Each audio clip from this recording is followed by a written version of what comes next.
Hello. Hello. I like the How? curlies. Thank you. Thank you. You're saying, how are you? I'm good. Are you? Are I you? am. Yeah, yeah. Saturday That's good. morning, not too much going on. I'm good. That's about like us. Enjoying like one final week before school starts for us because it already started for you, didn't it? Yeah, I did. Yeah, How's it going? good so far. Haley's headed to a sleepover at a friend's house tonight, so she's like already on the Nice. way. They live like 45 minutes away. They met at school, and like a lot of people come to this area for the school, so not all her friends live like real close. So Yeah. yeah, it's a bit of a Oh, hike, cool. but they're really close. It's actually really cute. She's like, she went to school with her, but then like Claire got sick. Oh, I should probably shouldn't say her name. Her friend. Sorry, I Her don't know. her unnamed friend. Yeah. Um, she was diagnosed with cancer, so she has Oh to, no. She yeah, got really sick. so she has been doing school from home, but like every day she gets off, like oh my God, that's not even the right kid. Haley gets off. She's like I do the same on thing. with this kid, and so it's nice that they get to be together occasionally, because honestly she has like a lowered immune system, so they're real careful about like when can Oh, I'm people be sure. around her. So like whenever she can, we like try to always say yes. It's like, Yeah, yeah, that makes hopefully she'll sense. be back to school eventually. I think it's been like 2 years of no school at this point, but Oh, yeah. And I'll like ask Haley, I'll be like how is she doing? And she's just like, I don't know, we're playing a game. Like then I'm like, it's so great because that means fine. that's like part of her world that doesn't revolve around the fact that she's sick, because Haley Which with is her is probably just, huge. It's yeah, really good. massive. Yeah. Oh, Anyways, cool. Well, so we have a guest coming on today, and he said he would be here in just a second. I just got a awesome. text. He's on. Sweet. So, Excellent. yeah, it will be fun, Do you hopefully. do you want to like introduce him or wait? I'll wait till he's on here, but um, basically, we're going to be talking about sex. How to talk to your kids about sex. I Slugs. know, I know. No, I'm just kidding. Um, actually, I'm not kidding, but I'm kidding about the awkwardness. I'm not that awkward. Maybe I am. Anyway, how to talk to your kids Anyway, about sex and all things sex related okay, I'm from excited. an actual sex therapist. Yeah. So And you it should like be, knew him growing up, is that right? yep. Yeah, his family was friends with our family, and I gave him piano lessons when he was like 8. So Oh, okay. so he owes me. No, I'm just kidding. Um, Anyhow, anyhow, so we'll just wait for that, I guess. yeah, I'll have to figure out how to cut this part out. Unless, Yeah, we can start completely over if you want. ah, whatever. Yeah, I just smoked a bowl, so I feel feeling pretty good. feeling pretty zen. Anthony's taking Haley to drop her off. Bella's watching Elena. I'm sitting in the car. Nice. Hi. So all is right with the world. All is good. All Yeah. is good. Yeah. And we're gonna hopefully do some laundry, do a few things around the house, but then like because we'll just have two kids instead of three, we'll do some things that like Bella wants to do. And Bella's been dying to go to Barnes and Noble. So we'll probably Oh, do like sweet.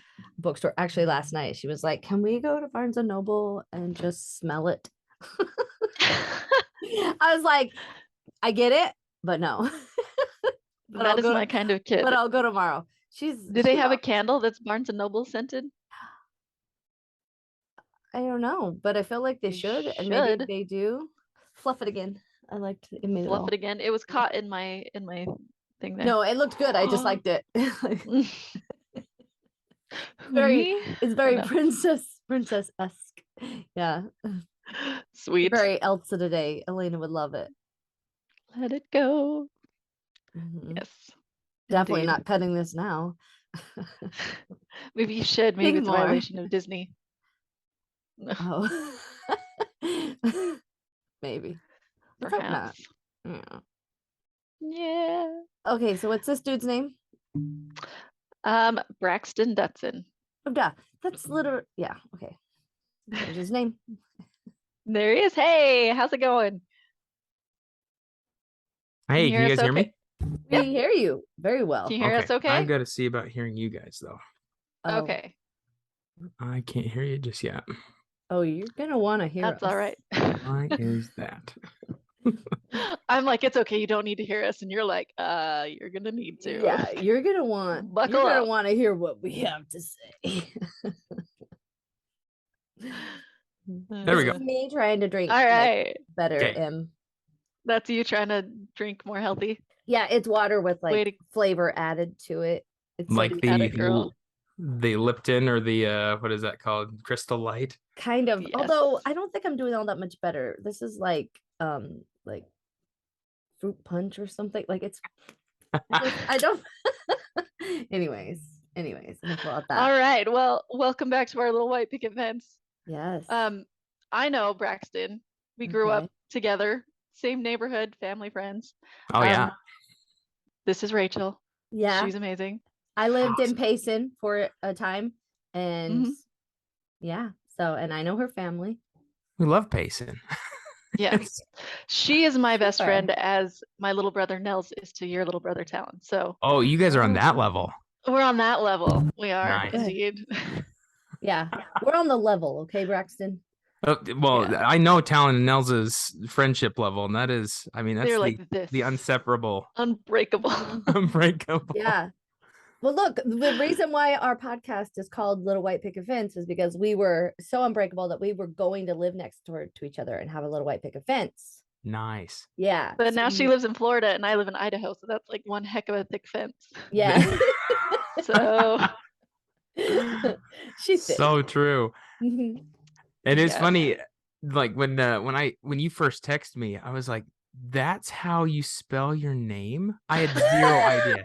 Zero. I was like, I'm positive I know that your last name, and then I was like, Hanson. Yeah. Okay, I know who's talking with me, but I was like, man, in Utah. Yep. You escaped my little speech on how my parents just can't spell. So it's all good. Yes. Okay. I like it. It's different. I've always liked my name. But I totally get what you're going at with the whole Utah thing. I mean, that's just how your name is Braxton. Yeah. And I'm surprised it's not with a Y or an I. I know. Only one X. Only one X. Yeah. Yeah. My name's Rachel, but still it's Rachael, not EL. So you got a little flavor. I don't know. Oh, man. Love it. Utah's things. Yep. Yeah. Well, let me introduce you here so everybody knows who you are, right? Sounds great. So Braxton Dutson is a licensed clinical social worker. I almost spelled that serial killer. Okay, social worker. I can't read my own writing. An AASECT certified sex therapist, supervisor, consultant, presenter, clinical director of the Healing Group, owner and operator of Tigress Consulting, host of the Birds and Bees podcast, and Guinness record holder. Really? I used to be. It got broke, you guys. Already? Okay. I know. It made me so sad. Some former mustard chugging world record holder. The guy beat me by 8 ounces. I think it's at 38.5 ounces in 30 seconds. I did 30 ounces of French's mustard in 30 seconds. So do you just love mustard a lot, or were you I do love mustard. A thing.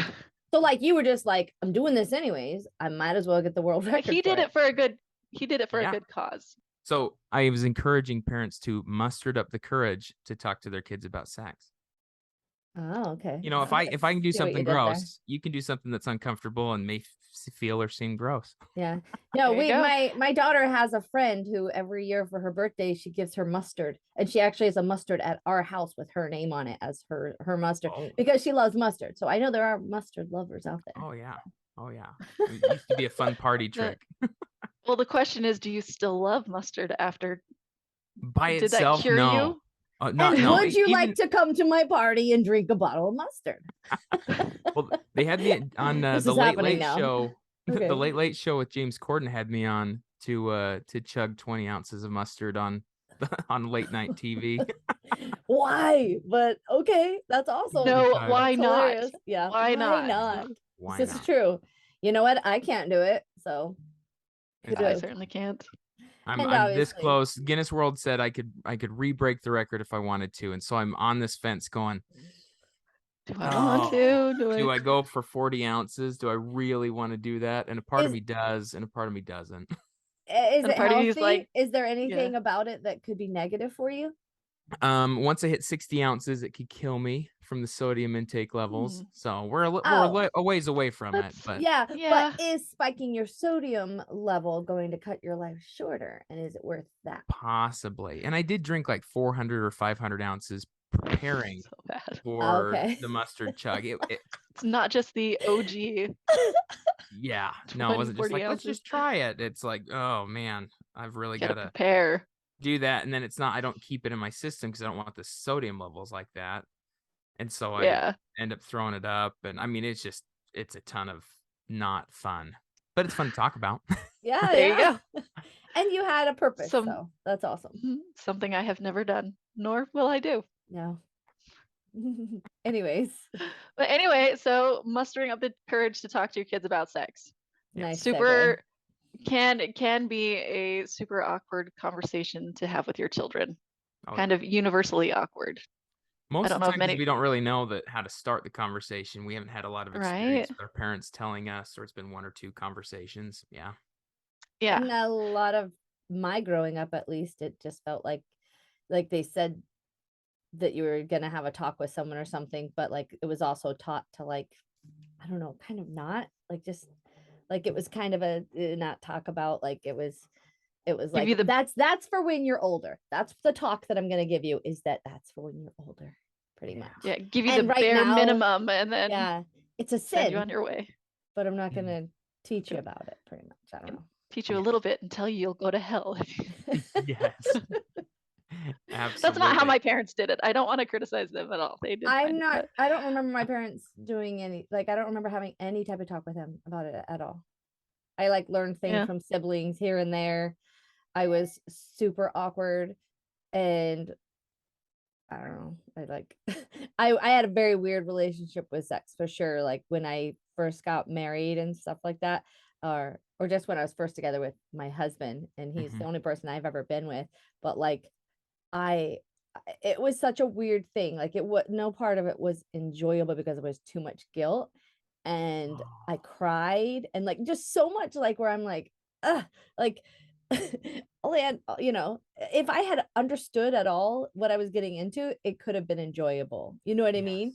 So much better. And also really awkward. Like this is probably way TMI, but I don't care. Yeah, Braxton's you like, get to I choose. don't want to hear it. Yeah. This is all I Earmuffs. hear about Earmuffs. every I day, know. day in, The day out. I first ask time- these questions. The first time I saw my husband's balls was the first time I had Oh, ever gosh. seen balls on a dude. And I stopped and was like, Those are weird. is that your balls? Like, there's not two? It was like, why have they been drawing it like there's two if there's not two? There's a That's so ball funny. sack. Like, I don't know. It was so, I'm too inquisitive, I guess. So I'm like, I ruined the moment with just like, hold up, is that your balls? And then we literally, yeah. Usually the point and laugh is not a good way to start. a Yeah, relationship. but That's what this is. But you're right. It can be a really like, if we were to go into a situation being like, this is the first time, let's get curious, let's explore what this means versus like, what can we put into what?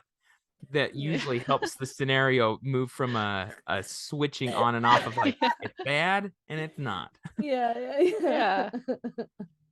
Yeah.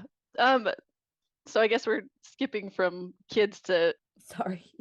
that's okay. Oh, We'll we go back No, to I kids think in a we little should bit. we totally can go go back all to over kids, whatever you guys 'cause want. Okay. that I'm Well- stems from me as a child not being talked to, right? I think, you know what Yeah. I mean? Or just having such a no relationship with sex except Yeah. for in the context of how it could send me to hell. And then, also just Do not understanding how to like speak up for myself because I didn't understand the like dynamic of sex and how it shouldn't be with an older and a younger, and how like you never are at fault in those situations. Like nobody has the right to do that to you or to talk to you like that. You know what I mean? Those things that if we, as a precursor, were taught to me, would have changed my life. Oh yeah. Oh yeah. Conversations, there's good research showing that the more that you talk about sexual health, understanding body parts, being able to say words like penis, vulva, scrotum, breasts, nipples, things like that. Just making that apart, vagina. Yeah. Any part of all that. of them. Yeah. It allows for. I'm so sorry. I'm so sorry. Okay, please keep going. It allows We're gonna avoid the nicknames, Rach. Well, I mean, we can use nicknames, things, but actually, I don't the think research it's says as a don't nickname. use. Is it? Isn't that It's your perineum. Perineum. Okay, fine, perineum. Or some people say perineum. I get Perineum. torn between the two, but I say perineum. Depends on if you're from England or from There you go. the The US perineum. of A. Oh. But the research says you're 25% less likely to be sexually abused or sexually assaulted as a younger, like to be abused by an older individual. And if it does happen, you're more likely to report, because those that are abusing are looking for kids that are using words like bummy or things that are super. I mean, I've heard the word Twinkie for either the vulva or the penis. You know, it's just this like these cutesy names that people can't pick up on, and it allows for abuse to continue because a child can say, "They touched my Twinkie" or "They touched this," and it's like, no, it doesn't register. No, but if someone's like, "They touched my penis," it's like, hold the phone, red flag. What? Who did? Yeah. What? Yeah. And that actually stops the abuse faster, and or it teaches the person that may be perpetrating, this kid is talking to their parents, and he knows what's up. Have a key. Yep. Yeah. So, is it better to sit your kids down and say, okay, we're having the talk, or is it better if it's like split up into, what can they understand at this time? What can, keep an the ongoing conversation going? An ongoing conversation is the best way for us to start this, because what we want is, if we have a sit down, we take them out to Applebee's and we're like, all right, here's our fancy dinner and we're about to tell you about the birds and bees. It sets up a precedent that you can only talk about sex and sexual experiences in certain situations. It's a special big occasion. Important time. Yes, and it's private, and usually it's a little awkward, especially if we're just having one conversation.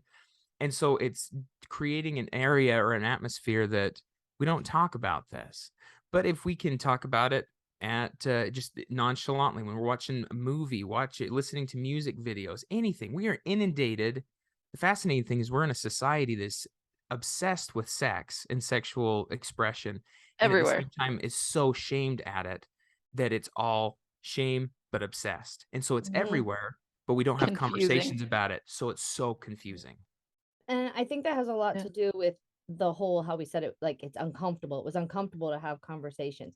And I feel like in so many aspects of our life right now, it's so uncomfortable to have certain conversations because you may feel differently about other people or whatever, but we can't change and do better until we start having uncomfortable conversations. And I'm getting so bothered by like people who are like, I don't know. Like, I understand that not everybody can have the conversations because you have anxieties and stuff like that, but it's like you're stifling change because you got to somehow. I had a thought on it. It was like talk through the pain to to actually encourage change. Like you can't. I don't know. Oh, God, I'm like losing my thought process, but let's give your listeners some things. So maybe you got a listener that's like, okay, so have the conversation. When I just sit in it and be like, this is super awkward. And then my child's like, this is super awkward. So I'm just making an awkward conversation anyways. First off, we're stepping into, you can have a conversation with me. And that's what we really want. We want parents and children and like the kids to go, who can I talk to? Mom or dad? We can do this. And if you are like, I cannot for the life of me say penis without laughing, I just can't, or I just can't say the word. What I encourage is getting with the best friend, find your little white picket fence friend, and you start practicing, have the conversation. Be like, I need to practice saying, hey, buddy, that thing between your legs, that's called your penis. Can you help me practice that? And say it in the mirror, say it to your friends. We have this conversation all the time. Yeah, well, I I'm can just see you guys do. It's so normal and Uh, natural between the two of you Mm. that I can see that you guys like this makes it so nonchalant that you can actually take this and take it to your kids if you wanted to. mm, This comfortability actually will help translate into a conversation. And the more that you have these conversations throughout the day or throughout the weeks, kids will start asking you questions and the mhm. conversation becomes a part just as much as like, hey, you've got to put on deodorant. You need to brush your teeth. Hey, you need to wash your vulva. Hey, there's all these things that we can start making sexuality a part of our regular health versus here's our health. And then there's the sex, Yeah. Just the Mhm. hidden part. the Yeah. hidden part. This is the no square. Yeah. Right. I think I do a really good job of that, and I think it's because I have been having conversations with my kids forever. Like my Well, thinking of it is that, and I've said this to Emily 5 billion times, kids are smarter than us. They are more capable of learning. Like, why are we hoarding the information? Yes. They can take it like them not learning stuff is just keeping them stupid, basically. Let them learn. So I've yeah. always had conversations, and I'm sure there are areas where I'm not doing the best or whatever, but I'm allowing them to be able to speak, and I know that my kids know way more about sex than I did. um Mhm. so Good. but I do see their friends like struggling, quite a few, and it's so sad because I'm just looking from the outside and I'm like, oh, these poor kids. Like, some of them have come out to Bella, but aren't out to their family. Mm, You know that what I mean? happens Mhm. a lot. Oh, it's huge. It's everywhere. And I've always Yeah. kind of known it. I've had lots of friends or things who I've known things about that their own families didn't know about. So, Mhm. and it's just, yeah, everybody thinks they don't know somebody. Yeah, you do. Just start talking. Yeah. Start talking. Well, and when kids are really little, they are pros at asking awkward questions at like the worst times. Like you'll Yes. be at Thanksgiving dinner and, the kid will be like, where do babies come from? Like, let's We're having have this a conversation. conversation. Yeah, let's. Yeah. And the less awkward you make, like if you're stunned and you're like, shh, don't say a word. I think it like kills that little piece of the inquisitive piece of them. Yeah. They're like, oh, there's questions I can't ask. But if Exactly. you're like, hey, that's a really good question. Let me talk to you about that a little later on. It's Oh, I love what you said, Emily. We yeah. don't have to be at their beck and call because they are going to ask you just the most random, awkward, and you're going to have a couple of questions go through your head. One, where in the heck did you hear that? Two, Right. how do I answer this question in an age appropriate manner? Three, oh my Uh-huh. gosh, you can't be that old to be asking that question. Like Right. that we're experiencing them growing up and curious of where they came from, or like all these questions came from, and being able to go, that's such a good question. Thank you for asking that.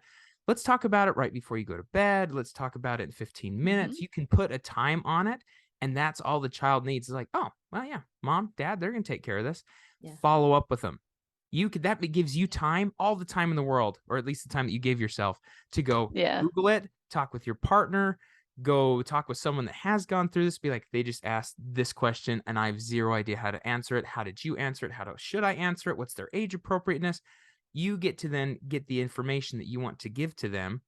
And then you can try and make it as, it's just nonchalant. We can give them that information and we have the conversation, and then you become the replacement for Google, which is one of the coolest things ever. We want you to be the replacement for Google, not the other way around. Because if you make it Yeah. shameful and difficult, they will go to Google, and Google has zero shame in showing everything, especially if Mm-hmm. we don't have parental controls. But even with parental controls, there's still ways to figure out what questions they have.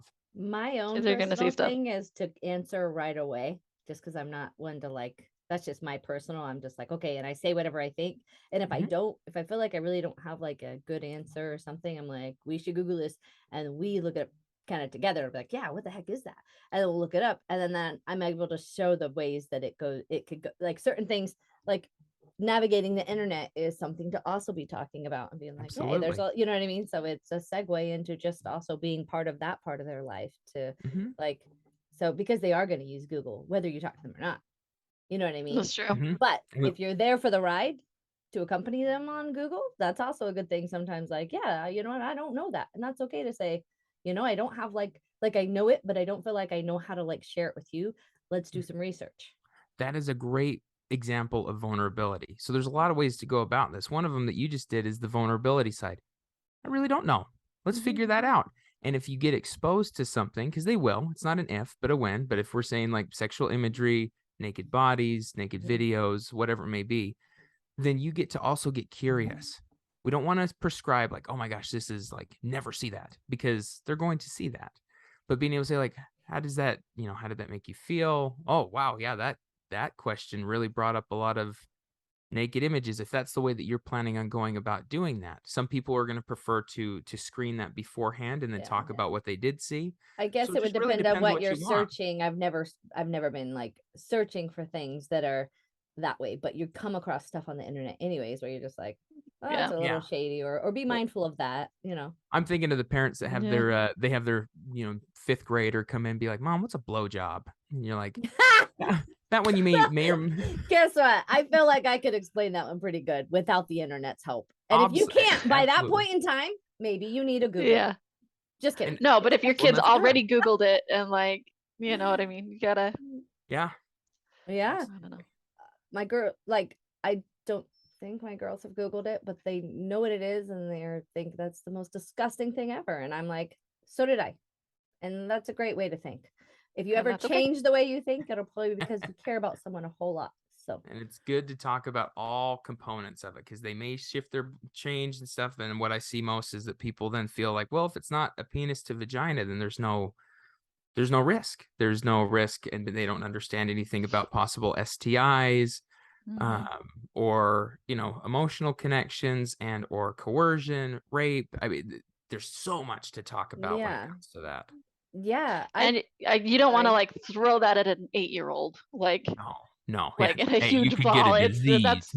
That's where the continued conversation comes into play. Absolutely. So I usually try to sit with my kids at night for just a few minutes before they go to bed. And, normally it's like a bedtime story or they tell me what's gone on that day. But sometimes they'll like hit you with the question they've been thinking about all day. And I think that's been a really good time to focus on things like that. Oh, yeah. So I think if you just practice having conversations in general with your kids, it's a lot easier to talk to them later instead of like, this is the one time I'm coming down to talk to you. Yes. This is most of my conversations happen in the car with my girls. That's a great place too.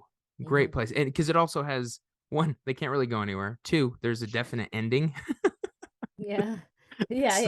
So you got a couple things to your advantage there. And then they also know like this conversation will end in 10 minutes because I'm at school in 10. My girls have no problem saying, I think I'm done with this conversation. And I'm like, fair enough.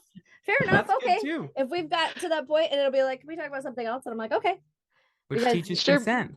Exactly. Yeah. It beats the heck out of just opening the door of a I respect vehicle. my kids, I think that's a huge thing too. Actually respecting them as their own individual instead of, you need to respect me because I'm an adult and you're a child and you don't know things. They're still a human with human feelings and emotions, and like just have respect for them. If they ask you to stop in any way, talking anything, just stop. You can still go back to it and be like, okay, hey, what's up? But like, let them respect them enough to do that pretty much. And like, and I'll encourage parents to say, if you have a child that is like, some kids are going to be like eating it up, wanting to know more and more and more. Other kids are going to be like, gross, never want to talk about it. And they may never, ever want to talk to you about it. And I encourage parents to also say like, I get it. We don't need to talk about that right now. We will continue to have conversations like this because this is an important part in your life. So we're going to still talk about it. We can stop now, but we will still have these conversations. They may never bring it up with you. I think my kids just know. I don't have to say, we'll talk about it later. They're just like, can we just take a break? We're taking the break. Time out, please. I'm going back to the Disney Channel now. I will. But let's see. What you were saying brought up something in my brain and then I just lost it. So something about kids. Oh, bodily autonomy. Teaching your kids that, no, they don't have to hug people they don't want to hug. They don't have to be physical with people they don't want to be physical with, not forcing them, Mhm. you know. I mean, kids are kids, some things you have to force them on. But as far as like interacting with other people, if you give them respect when they're little, then they can respect themselves when they get older and have a little more control over, like in the dating realm, who they Yeah. want to hug, who they want to be physical with, that kind of thing. Absolutely. Instead of feeling like it's somebody else's job to tell them Yeah. who they should be with. That helps so much with coercion and non-consent. It's like being able to say, well, what did that hug feel like? And being able to encourage them to be able to say no and that their no is respected. Because the more we can have a no respect, we can have more consent. Because the consent is not just the absence of a no, it's the presence of an enthusiastic yes. So having that ability to be able to go, no, I can say no to anything I don't want, and that can be respected, really brings that good power later on too. Yeah. I have a couple of kids that are getting older, and I've told them, you know, when it comes to sex later or whenever, if it's not a hell yes from both parties, it's a no. Ooh, I If love that. it's if it's not, both parties are really excited, then just wait. Yeah. If you So- guys have ever listened to, if you haven't, For Goodness Sex is a book for teenagers, like if you're getting some older Okay. kids or if you have older kids. Al Mhm. Vernacchio is a sex educator in Pennsylvania, and he talks a lot about changing the rhetoric from the baseball model of like sex is like, oh, I got the first base, second base, third base, and scored, got home. And then changing that into more of ordering a pizza, which I'm totally a fan of with the Ninja Turtles, and just pizza's awesome. Yeah. But the way that we would, like all three of us, if we were to order a pizza right now, we would have conversations of what is it that you would like today? What do you feel like you want on the pizza? Well, usually I like this, but today I think I'm feeling this. Well, I don't know that I want that. Well, can we split the pizza in half? Oh no, I'm pretty good not going with pizza tonight with pepperoni. I could just do a cheese pizza. There is a conversation about what both parties want versus typically in a heterosexual conversation, the baseball thing is usually about heterosexuality. We're talking the guy being the player and the girl being the field that you play on. And there's no autonomy. It's just like, my bases are here. How So what are far you can I gonna push do? it? How Yeah. far can I push? Can I Yeah. steal bases? Like there's a lot of problems with it. So Yeah. as you guys are talking about consent and conversations, the more we can help them understand, like, hey, consent is a hell yes. And if it's not a hell yes, find what's a hell yes for that moment. So I love that conversation that you guys are talking about. Yeah, and Yeah. having conversations with them like that aren't awkward because they become so normalized is going to help them have those conversations with future partners and not see it as this awkward thing. Because I know if you told me, yeah, make a pizza, like go in, like there's no way I would have been able to speak what I wanted because I had no idea what any of it was. You know what I mean? Yeah. I was like, I just want, I like you, I'm drawn to you. You know what I mean? Like it was such a not great experience that should have been. I'm like, everybody's like, oh, that's so great that you've only ever been with your husband. And like, and my husband, he's not only ever been with me. And I'm like, if I had been able to just not have a negative association with sex, maybe I would have had somebody else. But I don't think I would have ever been the type to have like had a huge body count just because that's not like me. Like I have to Not have, you. I feel like I have to have some sort of an attachment because I don't That's like, just who you are. I like my guy. I don't like all guys, if that makes sense. Yeah. Just I had a lot of fear towards guys because I was taught to be afraid of them, and then I had a guy do things to me that took away something from me. So it was like, as much as I liked guys, and I'm heterosexual, and that's what I'm sexually attracted to, like I had a hard time being close, like really close with guys. I was always it was always a joke. You know what I mean? So even if somebody did like me, it probably would have had a hard time going anywhere because I was going to be like, haha, like I don't know, just make it stupid and awkward. Does that make sense? Totally. Makes a lot of sense. And yeah, more education, more understanding. We don't need to be afraid of it making someone have more sexual experiences than we want. I mean, there's hard to put a number or anything to it, but Yeah. being able to understand that it's not just no, no, no, no, no. Oh, now you're married? Go have fun. Yeah. Yeah. Yeah. Shame, shame, shame. It's not shameful. Go. But Yeah. okay, so which just brings me to another point. Do you find that, I mean, as wonderful as religion is, it can be detrimental to a healthy sex life? So a lot of times what I find is that within the more orthodox religions, it becomes more of a problem because sex is more prescriptive. The more that a religious affiliation, like the ones that come up a lot in my office, is Orthodox Judaism, Orthodox Christianity, Catholicism, LDS, Mormonism can come up a lot too because they're more prescriptive. You eat like this. This is how you fast. This is what is okay in sex. This is what is okay in a relationship. And so very prescriptive religions typically have less conversations because there's just the rules. And that usually creates the distress later on because we're not having them. Other ones that may be more non-denominational or more fluid of like, what do you want? And what's your relationship with your deity? That I see less distress and less issues within that as long as they're willing to have conversations. So with the prescriptive, you need to remain a virgin before or until you're married. And then from there, you stay with your partner. You can have that value. That's not saying that's a bad value, but the main thing is we still need education. We still need to understand why we're making those choices and also be able to, as Rachel was saying, like get information, understand what can I, in the pizza metaphor, what can I order? If I only know there's a cheese pizza and all of a sudden people are like, "Do you like mushrooms?" Like, you put mushrooms on pizza? That sounds good, kind of, right? Is it? I've never Right? tried it. Yeah. So being able to have conversations, you don't have to like teach them everything about how to have sex, but being able to have the conversation, understanding consent, and being able to ease into a sexual experience. One of the hardest things is that it's like wedding night. They're like, "All right, let's go straight towards penetrative sex." And it's like, maybe we ease into this, but no one's talking about that. They're just talking about, "Oh, you made it. Now just go have Good fun." And job.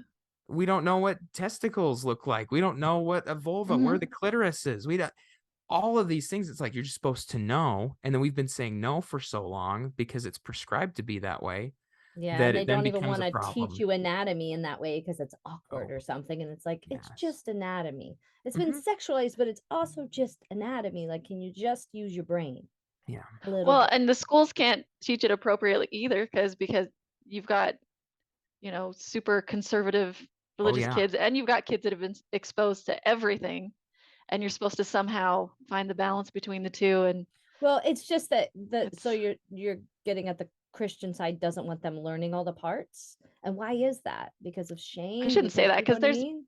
plenty of Christian people that teach their kids Yeah, about it's hard to sex. That's prescribe. not, I don't mean It's to. hard to Yeah. prescribe one religion or one experience. It's Yeah. just when we're on the more orthodox, and we'd say like the most extreme orthodox would be something that's more of like a cult, like the ones that's like you live this way. Um, so that if we're looking on the spectrum of like no religious affiliation, you kind of do what's best for you versus this is how you live your life. Religions fall within that, and that can be Christianity, it can be Judaism, it Yeah, can be anything. anything. Yeah. Yeah. So that being said, it's not out to make any bad guys other than the sense of like the thing we're seeing problematic is we want to have positive sexual experiences. We want our kids to not be abused, and we want them to have positive sexual experiences when they're older within this context of the belief system. But I think of it in the sense of, Emily, you played the harp, is that right? Maggie did. I played the violin. Maggie played the harp. Okay. Mhm. Well, you played piano. That's right. Yeah. Everyone in your family plays piano. I think of Yep. it similar. Kristen Hodson would always prescribe it in the sense of if you walked by that front room and it was like, don't look at the piano. Don't look at the piano. It's like, it's there. We have a piano in the front room, but we are Yeah. not going to practice. We are not going to look at it. We're not learning scales. We're not doing any of that. Then as time goes on, you get older and older and older, and all of a sudden, you hit 21 and they're like, now it's time for you to be introduced to the piano. Here you go. Right. Play your piece. And you're like, you know where middle C is, right? I got chopsticks. That's the. Oh, yep. I got chopsticks. My friend told me about chopsticks. I'll do this. Like, Exactly. Back to the religious aspect of it. Yeah. So when I was super duper religious, I just wanted to do everything right and by the book, right? Mhm. So when I went to BYU, even before I was married, they would give us these talks to read by general authorities. And for those who aren't LDS, it's just anyway, Leaders. church talks, church leaders. Yeah. And they'd say things like, beware of lust even in your marriage, because you don't want to turn your spouse on too much, or, all those kind of things. So I was so confused as to like, I want to make sure I'm doing things right. I wouldn't want God to be mad at me for, certain things. And as that kind of faded away and I became my own person more, I was like, oh, so I see what they were trying to do. They're trying to make sure that you have a healthy relationship with sex, or maybe that's not even the word, but they're trying to keep you away from it when you're younger, and then that's for later. But at the same time, leaving somebody else in charge of your sex life is not the way to go, even if it's God. Like, Yeah. Yes. Just all the You're- rules that have been set up about sex that are just kind of like, yeah, we're all on a flying rock flying through space and everything's made up. If what is Flying good rock. what is good for me might not be what is good for you and the next person. And yes, we Right. have a lot of generalizations, but there are a lot of people that just don't fit or meet that. And so having any type of like strict guideline like that it's so stupid to me. Like, who thought this was like a good idea? And it's only or like telling people that if you have sex before marriage, you're like a chewed piece of bubble gum, or Oh. like all yeah, of those you lose your stupid value. things. Yeah. Your Yes. value lies in what you have to offer, and Yeah. And all that, sexually. yeah. So like I don't know anything about this guy, but his name's Tate or something. And a lot of people don't That like narrows it down. love him online right now. He's like, I guess, pretty like misogynistic or whatever, but that whole like a chewed piece of gum. I just heard something recently where it was like just people talking about how he thinks he's like for women, but really it's like they're so objects if their value literally is if they're virgins. You know what I mean? Mm. Like, okay, a guy can sleep with whoever, but if a woman has ever enjoyed herself having sex with anybody else, like she's trash. And I'm just like, how are people still thinking this way? Like that you're literally thinking about her as not a human being with her own like thoughts and feelings. She's just an object for you to achieve, I guess. We're still trying to work away from old days of men owning kids and women. In all honesty, we're still Yes, trying to very break away much. from things like that, because that is male pleasure is typically prioritized. You see that in sexual imagery, you see it in music videos, TV. I saw it from myself. Yeah. I didn't know how to enjoy it. I didn't like any joy I took from it. I was like great, but the goal was always him. Yeah. And no one taught you any different. And it made it very hard for me to even really enjoy it, because it was like, I'm performing right now. Would you just like, accept the performance? That's the word, performance. You Accept the nailed that one. performance. Accept the performance. Yeah. Like, I'm doing all I got. Like, yeah, accept the performance. And the performance, I will tell you, if there is one thing that shows up in my office more than anything, okay, maybe there's a few of them, but this is one of the top ones, and it is performance. The performance model kills erections, delays ejaculation, and messes with sexual relationships in general and kills desire. Like, and it's it is not just fun for the woman at all, because for it's anybody, like you're just trying. for anybody. Yeah. Yeah. For anybody, any Uh-huh. performance of how I'm supposed to be in bed creates anxiety. Anxiety takes away your ability to be present, and it takes away pleasure, and typically will start creating some form of pain, emotional, physical. Oh, performance is often what I'm using, or is often what I'm trying to get out of the bedroom. And that is what I had to work to overcome, because of like the ideals that were instilled in me from religion and like religion and society. I don't want us to forget society, because if we took religion out of this, no, no, totally, you're right. Yeah, I was gonna say it's like both, because there is, again, in a societal way, religion plays a huge part in it because it's so ingrained in society. Yeah. Or the other way around, they're affecting each other. The person is political, then the religion is a part of that, and so we don't have things separated. Like oftentimes, like, oh, separation of church and state. It is not that separate. Yeah. Same thing. So it's like hard to say one without the other one, but they are definitely in that spot that the societal norms of how we are as male-bodied individuals, female-bodied individuals, and how we're supposed to be, along with conservative religious experiences, absolutely plays a huge role in this. And going back to what you were talking about, Emily, is being and growing up in a religious experience. Oftentimes, like, yeah, I do feel for individuals that are over big groups of people, whether it's a religion or a country, because you have to use essentially blanketed statements to try and go what's best. And you nailed it too, Emily, in the space of when you're like, what's healthy? And then you paused and you're like, if healthy sex is, and I love that it's like, it didn't sound like the way that you wanted Yeah. to, mostly because it's so hard to say, well, what is healthy sexuality? And in my experience as a sex therapist, it's been what is healthy to you? How do you define health? And I'm often working with people, instead of going, what is healthy sexuality? We switch the words around and go, what is your sexual health? Because healthy sexuality is prescriptive. I can tell you, all right, y'all, you need to be having sex twice a week because that's healthy. Y'all should be doing this because that's healthy. And you need this because that's healthy. When in reality, health spans so much between person to person. And so if someone is like, I'm having the time of my life, we are so connected. Me and my partner have our sexual health agreement down, and we're having sex once every other week. No one, not a person, can say that that is unhealthy.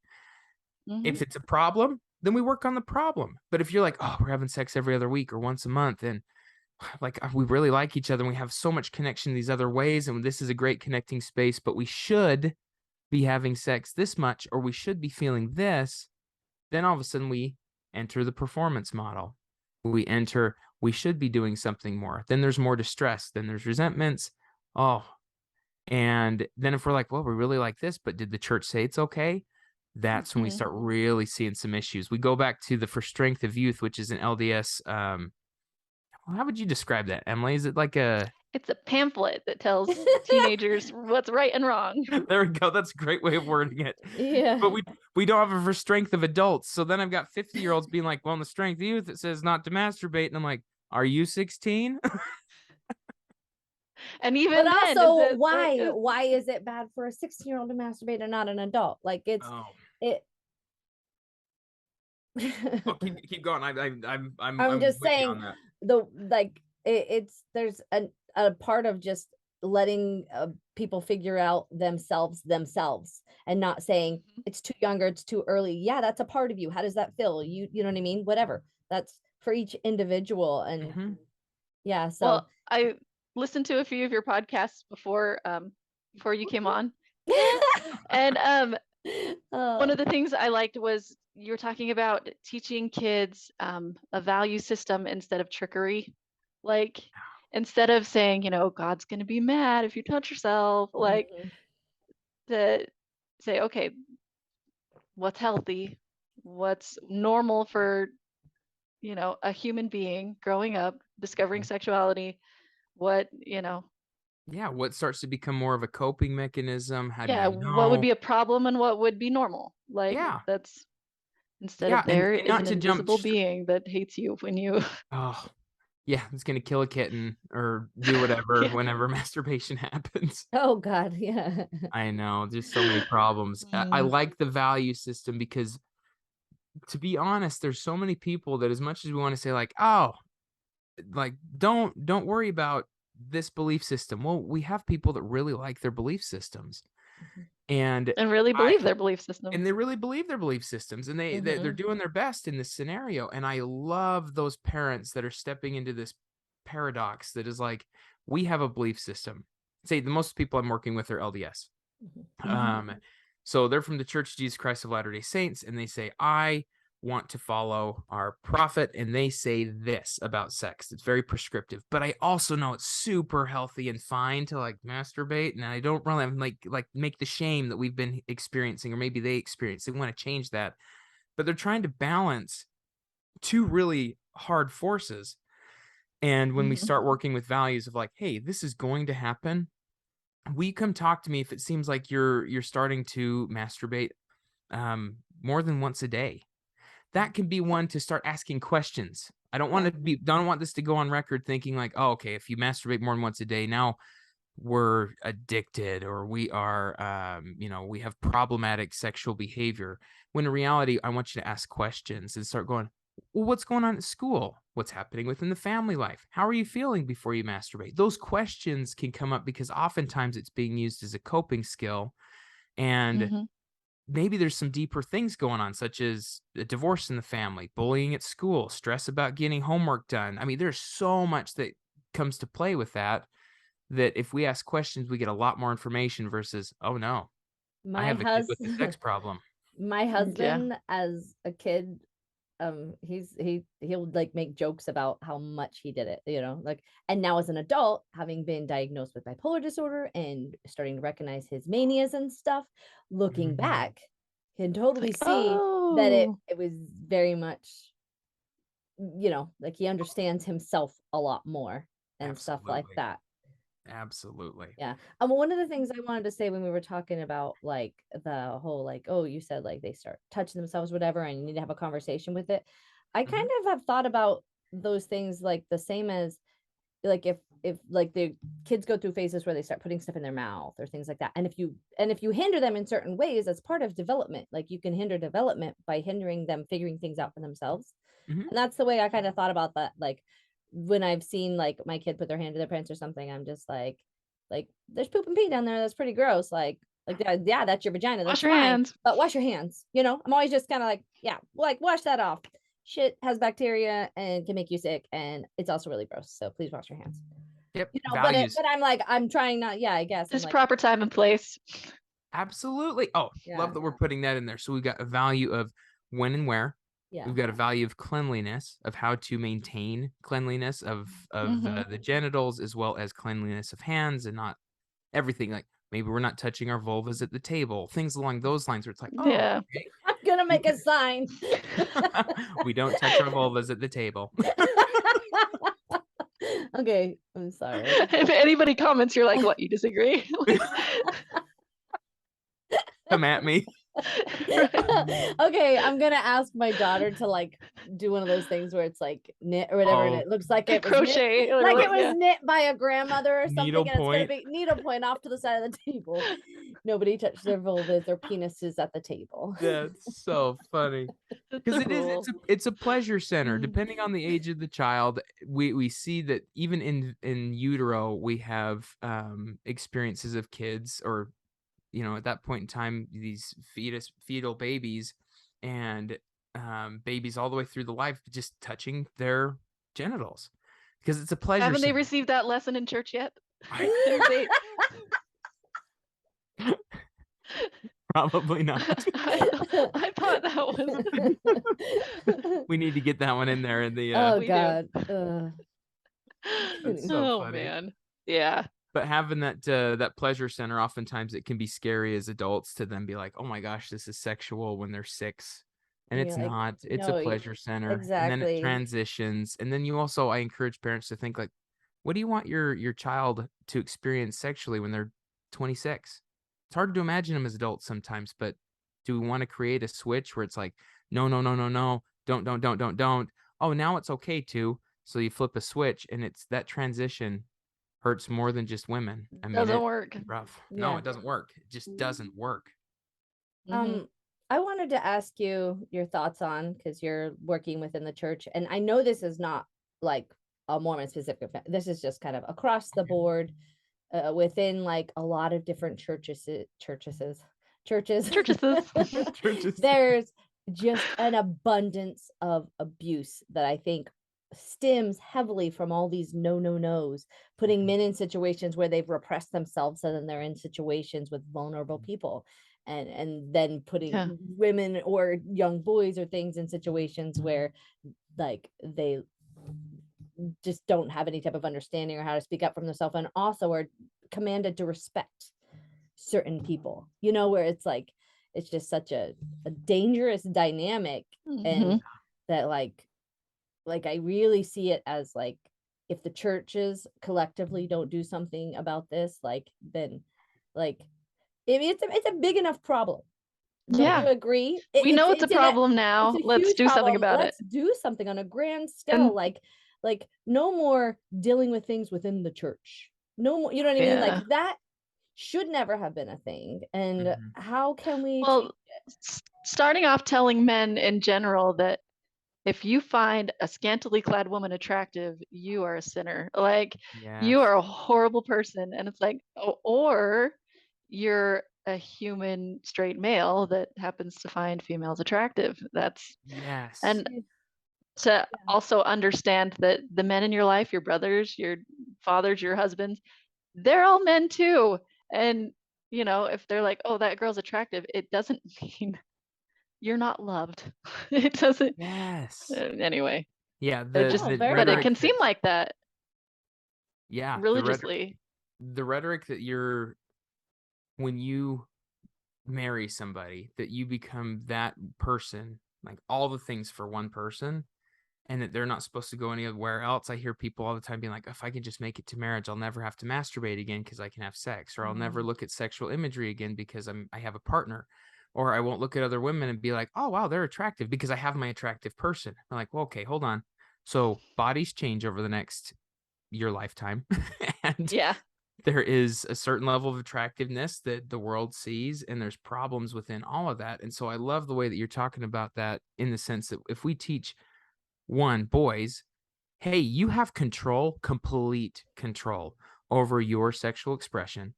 And just Hmm. because someone shows up and is attractive, is wearing a swimming suit, is wearing anything, is wearing nothing, does not mean that you have the ability or the right to their body. You have the right to your Not an body. invitation. Exactly. Nothing is an invitation. And if we can teach and stop teaching the girls that these guys are out to get them, and that they need to hold everything back, you need to watch that, y'all are sporting your porn shoulders today, and now I can't control myself. I Like, know, right? We thought about covering those I didn't. for I me, didn't. you need to cover them Thank for you for me. controlling yourself. I know Yeah. it's been hard. Not just a sense of control, but like just a sense of valuing a woman as a human being and not sexualizing her all the time. Like learning, like everything is so hypersexualized. Yeah. Like that we're sexualizing children and we can't talk because it's like, no, this is just, they have body parts too, okay? Like that's Yeah. it's just anatomy. But if you could see women, if like we were allowed to have friends who were the opposite gender more, versus it being like you said, one person who fills all your needs, you know what I mean? Like, and it's, I get that people have like trust issues, and I had it too, but I think so much of it came from me not valuing myself enough to know that I was worthy of everything I have outside of, of anybody else. Mhm. And also I think just my husband valuing me as a human, and me being able to have guy friends who, while if they find me attractive, that's fine, because that's just us noticing our surroundings.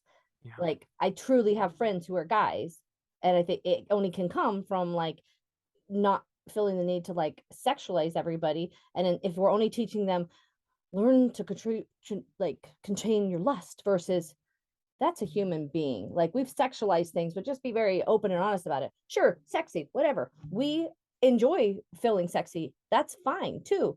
Mhm.